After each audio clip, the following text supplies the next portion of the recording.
Hockey le magazine en est à sa 10e saison cette année et s'il y a bien une chose qui peut être précieuse pour une émission de télé pour durer dans les années, c'est d'avoir de bons collaborateurs qui sont avec nous au fil de ces années-là. Et celui qui est à ma gauche, M. Sylvain Guimond, docteur en psychologie du sport, est avec nous depuis la saison 1, il y a 10 ans.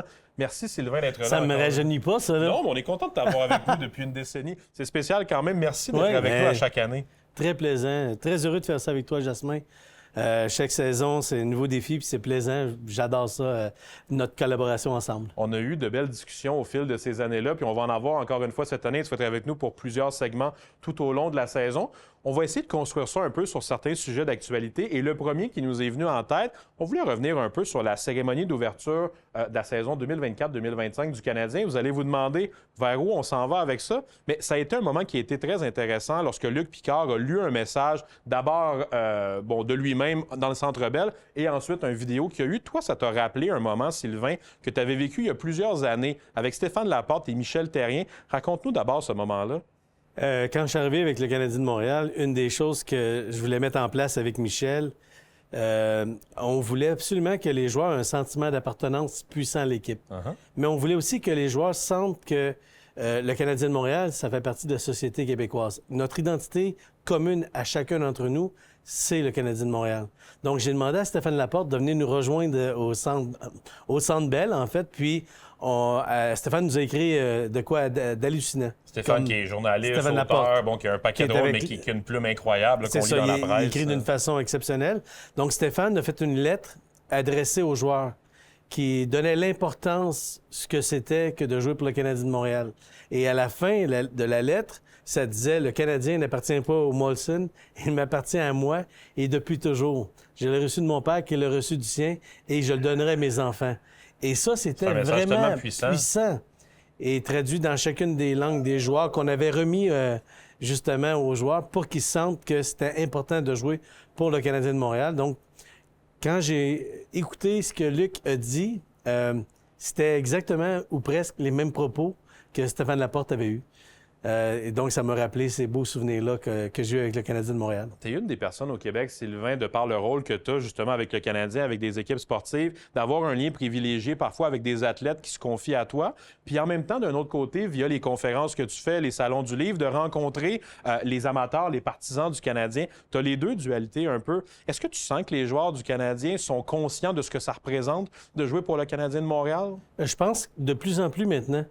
De plus en plus dans les années récentes, parce que c'est sûr que si on parle des anciens Canadiens... c'est même pas un sujet. Le lien, ils l'avaient, ils ont grandi avec. Exactement. Ouais. Et c'était aussi très différent parce que la Ligue n'avait pas autant de joueurs. C'était pas la même Ligue qu'aujourd'hui. Et les joueurs changeaient moins souvent d'adresse qu'aujourd'hui. Aujourd'hui, il faut se le dire, les joueurs changent souvent d'adresse. Ouais. Donc, d'avoir un sentiment d'appartenance puissant, c'est beaucoup plus difficile que ça l'était à l'époque.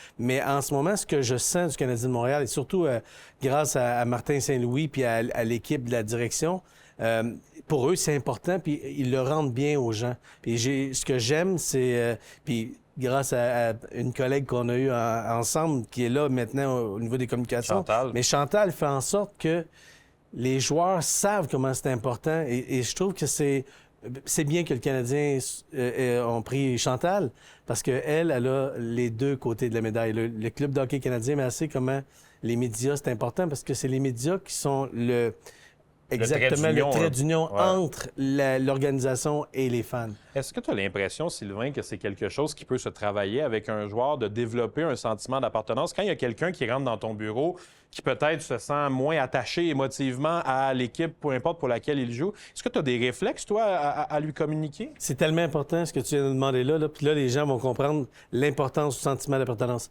Un sentiment d'appartenance, ce n'est pas seulement un sentiment de fierté. C'est un sentiment de sécurité.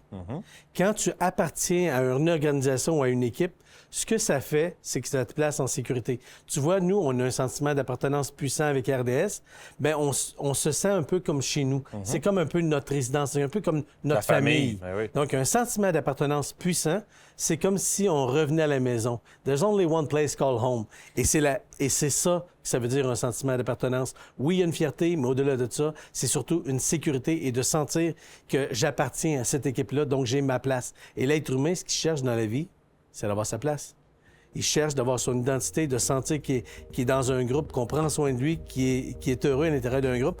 Et on sait qu'on performe toujours mieux quand on est heureux. Sylvain, tu nous fais découvrir un paquet de choses, puis ça nous permet de voir qu'il y a beaucoup plus que la patinoire, que le hockey comme tel, beaucoup de choses qui se passent en arrière. On va te retrouver tout au long de la saison. Merci pour cette première capsule, premier segment, puis on te retrouve très bientôt. Ça fait plaisir.